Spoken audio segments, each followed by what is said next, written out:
Good morning, church family. Good to see you all here this morning. Appreciate you all being here after a very busy weekend for many of us here in town and in Franklin, as well as in other places. We're collecting songbooks up here, apparently. I got 2 songbooks up here. You want me to lead singing? No.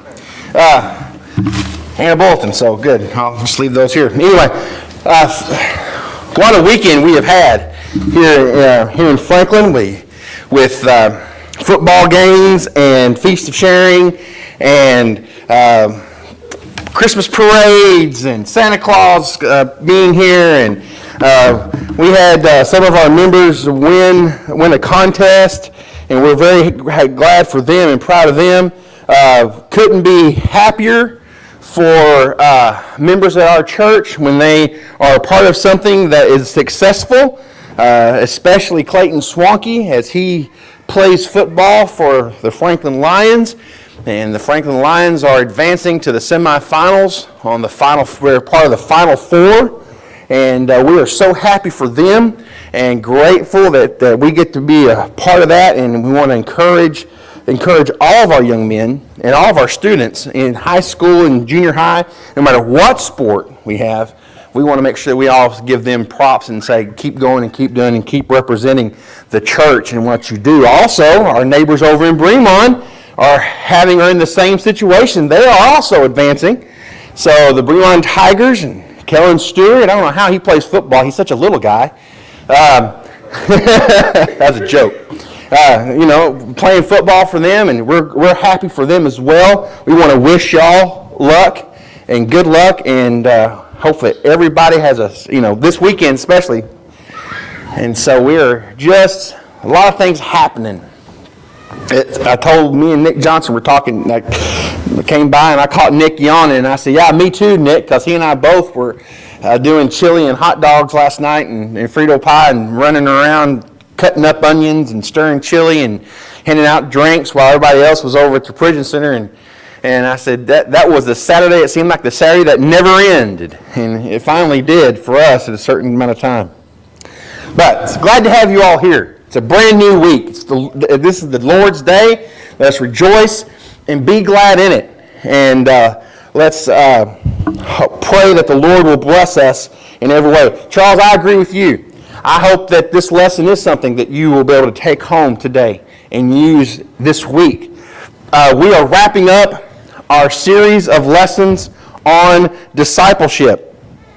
And we've called it this year, the call to discipleship. And this is the last lesson about discipleship for this year. And I've been making plans and talking and doing some stuff, thinking about what I want to do for 2016. And as we get closer to that, I intend to make an announcement. So we're going to finish our discipleship lesson this Sunday, and then we'll do another verse of the Bible that we should all take to heart, and then we'll wrap up with, I'm going to combine 2 disciples together, and we'll finish up for the year, and just in time to wrap up the year of 2015. I hope that you have really taken these lessons to heart. I believe discipleship is important. And I believe understanding what it means to be a disciple of Christ is important for us to be successful in everything that we do. This morning, I want to wrap it up in a lot of ways, not only with a challenge of a consideration. I'm going to ask 2 questions that, I don't expect you to answer back. I really want you to take them home. These last 2 questions, the 2 questions that I ask, I want you to take them home, and I want you to think about them for a little while. Because these questions are not questions that I expect you to answer back to me simply because I'm curious. I really want you to think about these 2 questions as we get to the end. In life, in many cases, the truest tests are formed by real and actual circumstances. In other words, we are faced with a situation, And we have to make a decision. We have to make a choice. And that choice will have an effect on you for the rest of your life. And so you try to do what is logical. You try to do what's right. You take that information and you process it. And then you take the processed information and then you apply it by making your choice. And then you not necessarily wait and see what happens, but you go down the road. I love GPS. I love GPS. I love the fact that I can pull it up on my phone. I can say, navigate me to Madisonville, Texas. And it'll say, navigating you to Madisonville, Texas. It will pull up a map, and not only will it show me a direction, but it'll give me 3 different options. And sometimes it'll take me up north, sometimes it'll take me right down the middle, sometimes it'll take me on the southern route. And each one of those lines on that little map says, this route is 5 minutes faster. This route is 5 minutes slower. Expect traffic delays even. But before I push the start button on my GPS app, if I have choices to make on which way I want to go, I have to decide which route I want to take. 2 weeks ago, when we were playing Newton, we went to another town. And I got halfway there, and I had realized that I had wished that I had taken another route because of the road construction and the incredibly long lines of cars that were going to the same place I was. Now, I know y'all don't have the issue of slow drivers in traffic, but unfortunately, I'm not perfect, and I do. So y'all need to pray for me about that. But anyway, I wish I'd taken another route. Consider, but the point I'm trying to make is that the true test in any situation comes when we are having to pull the trigger, if you will, and make a decision. Am I going to do this or not? Am I going to take that road? Am I going to marry that girl, marry that woman? Am I going to pursue this career? The same question is put in front of us when we choose to accept Christ in our life as our Lord and Master. You think about it. Becoming a Christian and making that choice through that plan. It's not just about getting to the part about baptism. Baptism, yes, is essential for salvation. Don't misunderstand me on that. But the whole encompassing idea is that not only am I choosing to believe that Jesus Christ is the Son of God, but I'm also choosing to believe, and because of that belief, from this point on, I'm going to allow Him to be Lord and Master. I know for a fact that there are many of us who have no problem with the first part, but the struggle, the choice, is are we willing to, are we going to say, Jesus is my Lord and Master? I have 3 examples for you this morning. 3 examples of instances where something happened and the 12 were involved in, and they immediately had to make a choice. And that choice changed the entire relationship of how they went about doing the rest of their work. They're based on moments in time that we know about in the Bible. The first moment is the death and the raising of Lazarus in John chapter 11. Now, in John chapter 11, we all know the story of the raising of Lazarus. A message is sent to Christ. Christ says, well, he waits. Purposely, he waits.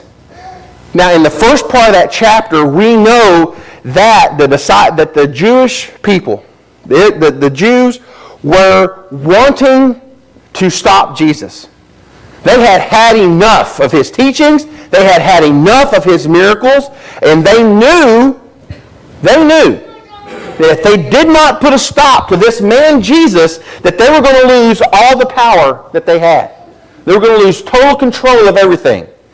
And something, literally, they were saying this, something had to be done about this Jesus guy. So Jesus leaves. He goes off, someplace safe. But in that process, he realizes that Lazarus is dying. And so, more word gets to Christ. Christ says, okay, now we're going to go find Lazarus. And the disciples say, whoa, if you go that way, the Jews are going to find you. They want to kill you. Thomas, and you said, talked about it in the verses to follow in John chapter 11. Thomas says, well, come. If he's going to go, let's go with him. We're going to die with him. Very, very noble. The disciples go to the situation. They go to the tomb where Lazarus is. And of course, there was all the conversations with Martha and the conversation with Mary. The shortest verse in the Bible is in John chapter 11 where it says Jesus wept. I think sometimes that sermon in itself could be taught because it's not just him just crying. The word wept in that translation means he was in a verbal, loud moaning and groaning and yelling and crying. It wasn't just off in the corner wiping his eyes and going boo-hoo-hoo. He was wailing for his friend Lazarus.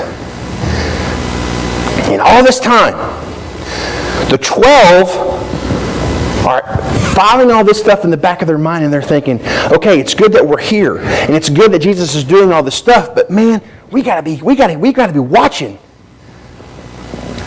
The Sanhedrin, the teachers of the law, the Pharisees, if they find out we're here, Jesus is toast. They're going to kill him. I believe in everything I've read so far that everyone knew, including Jesus, at this time in his life, he had a price on his head. So what happens? Jesus comes along, he raises Lazarus from the dead, and the moment Lazarus comes out of that tomb, the attitude of the disciples changes simply because of this. Here is their thinking. Oh, Jesus can raise people from the dead. He can make food out of a few things. He can heal people's illnesses. And he can raise people from the dead. What do we got to worry about? This raising of Lazarus changes everything. And it had a serious effect on one man we've talked about earlier this year. The disciple Judas.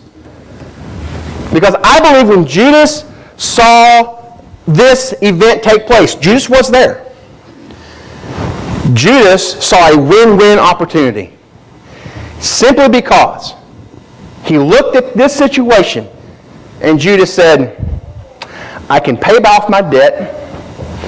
I can give I can give the Pharisees and the Sanhedrin an attempt to really stop Christ.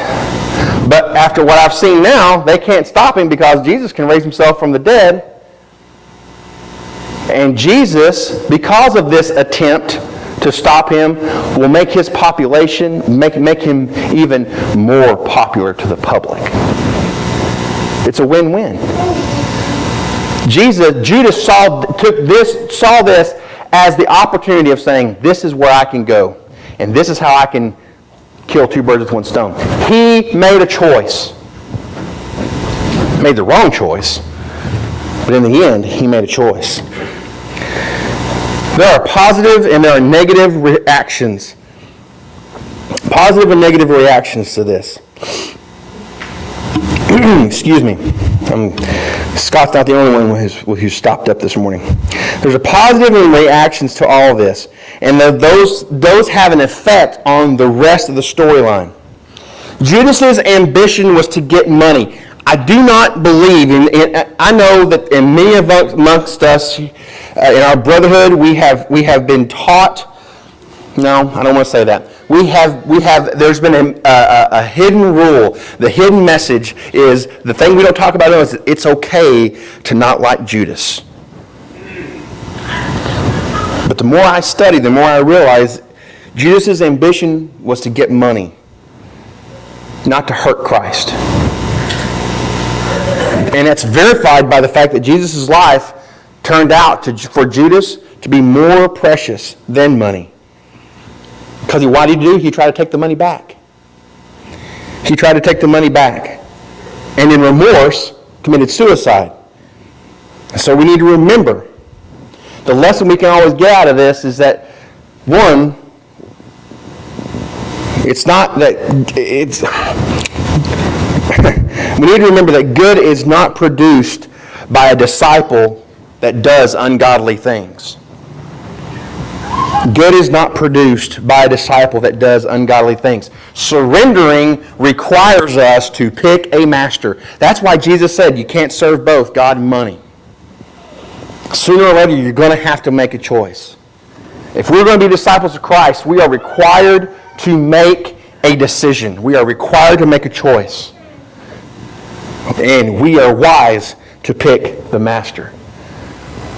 The second situation where we see a disciple having to make his choice is when Jesus gets arrested in Mark 14.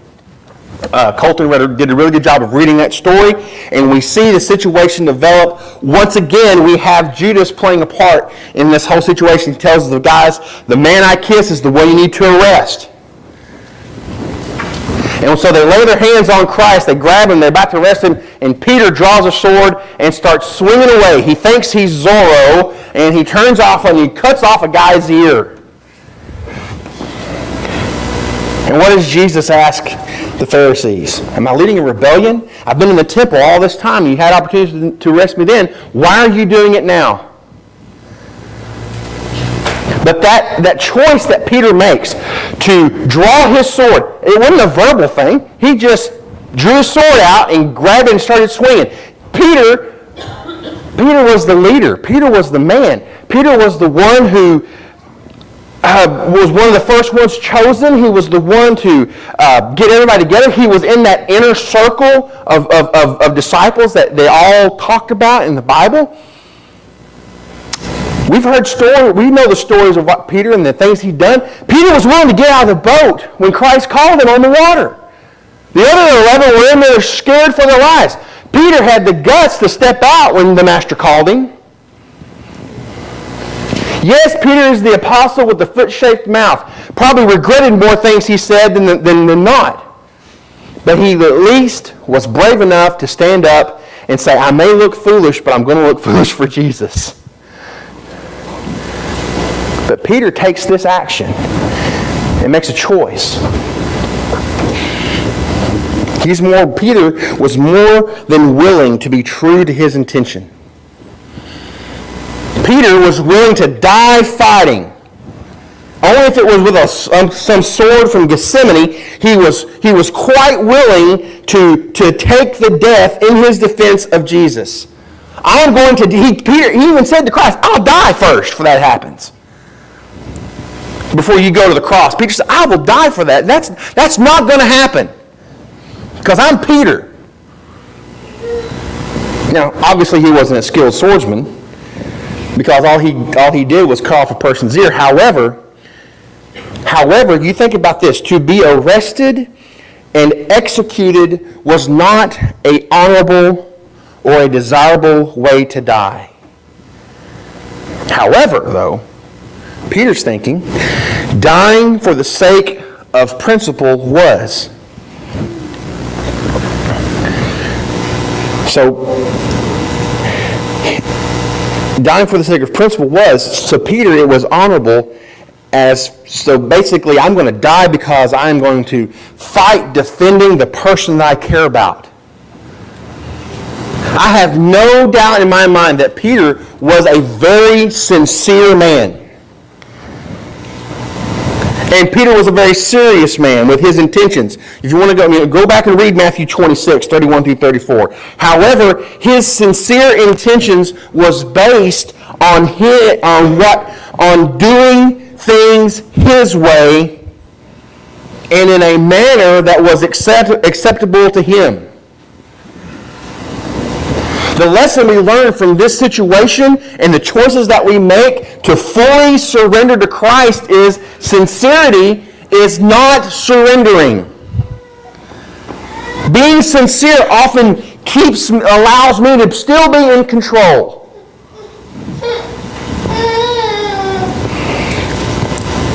But full surrender, the surrender that Christ calls us to, makes us have to forfeit even our sincerity.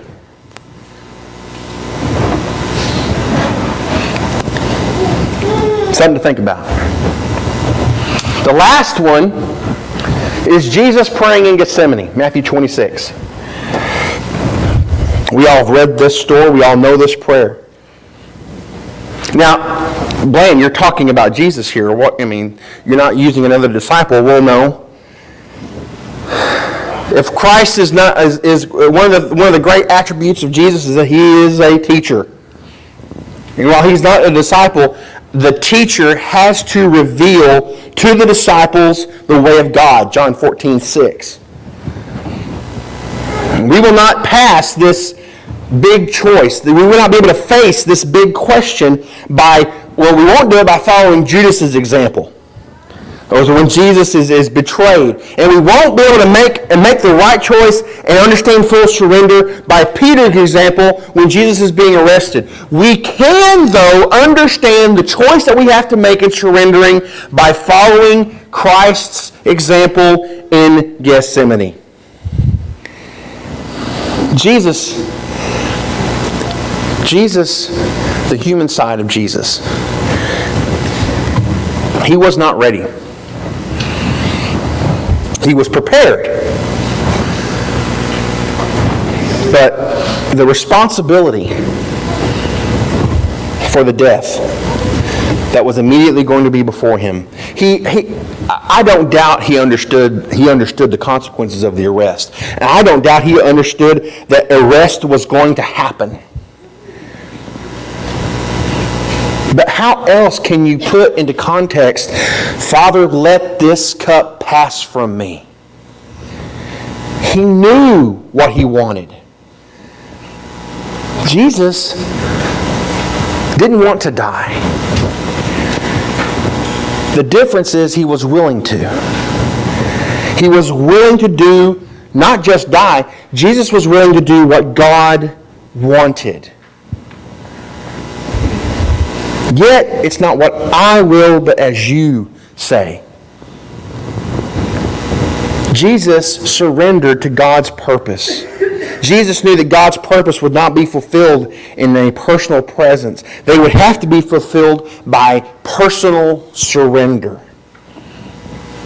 Simply because of this, God's will was more important than Jesus' desire. And yes, I use those words specifically. As humans, we desire a lot of things. We desire a whole bunch of things. But we honestly need to say, we do say as Christians, that God's will is more important. Jesus knew what it meant to surrender because he surrendered to God's will. Surrender is to make a choice not centered on our desire, but on God's will. I told you I would have some questions, and they're coming up. But Jesus understood the consequences of his decisions. He understood the enormous responsibility he would assume. He would assume the role of God's sacrificial lamb. He understood that there was going to be pain. He understood that there was going to be rejection. He understood the whole crucifixion ordeal. He understood that he did not wish to endure any of those things, any of those experiences. But understanding and not being, is not ignorance, made the choice,